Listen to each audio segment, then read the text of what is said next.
اگر وہ تم پر دباؤ ڈالے کہ ضرور انہیں میرے ساتھ شریک کرو، فلا تطعہما، کیٹیگوریکل انسٹرکشن ہے، ان کا حکم مت مانو۔ لیکن یہاں ذرا خلا ہے جو کہ سورہ لقمان میں جو ہے اس کو پر کیا گیا۔ پھر کیا کریں؟ آیا بالکل قطع تعلق کر لے ماں باپ کے ساتھ؟ نہیں، فرمایا یہ نہیں۔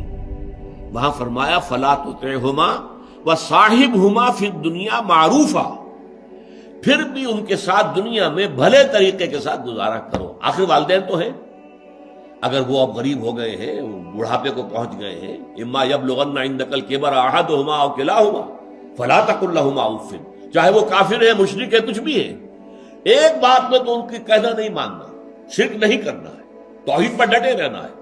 اور شرک کو اور توحید کو محدود معنی میں نہ لیجئے۔ شرک یہ بھی ہے کہ حکومت جو ہے وہ اللہ کے سوا کسی اور کی ہے، یہ سیاسی شرک ہے۔ آج جو ہے ڈیموکریسی، یہ بہت بڑی بدترین شرک ہے۔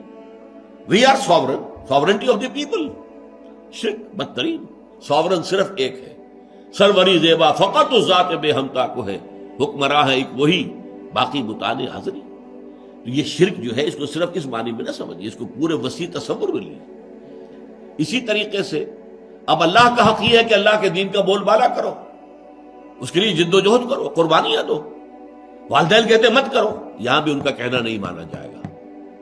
والدین کہتے نماز مت پڑھو، نہیں، کہنا نہیں مانا جائے گا، نماز پڑھنی ہے، یہ فرض ہے اللہ کی طرف سے۔ یہ تو در حقیقت اللہ کے حقوق ہے۔ اللہ کے حقوق پر اگر والدین ڈاکہ ڈالتے ہیں تو آپ کہنا مت مانیے۔ ہاں یہ کہ ویسے ان کے ساتھ حسن سلوک، ان پر خرچ کرنا، اور اگر کہنا بھی ہے کہ ابا جان یہ کام میں نہیں کر سکتا، لجاجت سے کہنا، ابا جان یہ اس معاملے میں آپ کی بات نہیں مان سکتا، امی جی میں نہیں مان سکتا آپ کی بات، اللہ کا حکم ہے، اقامت دین کی جد و جہد مجھ پر فرض ہے، اور مجھے اللہ کے ہاں جا کے جواب دہی کرنی ہے اس کو، لہذا اس معاملے میں تو میں آپ کی بات نہیں مان سکتا۔ لیکن اس میں بھی انداز لجاجت کا ہو، تواضع کا ہو، سینہ تان کر نہ کہا جائے جاؤ دفعہ ہو جاؤ، میں نے تو کرنا ہی کرنا ہے سب کچھ، نہیں، یہ نہیں۔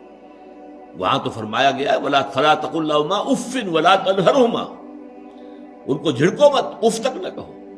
یہ پہلو اپنی جگہ پر ہے، یہ سورہ لقمان میں ہم پڑھ چکے ہیں، یہاں اس کی وضاحت نہیں ہے۔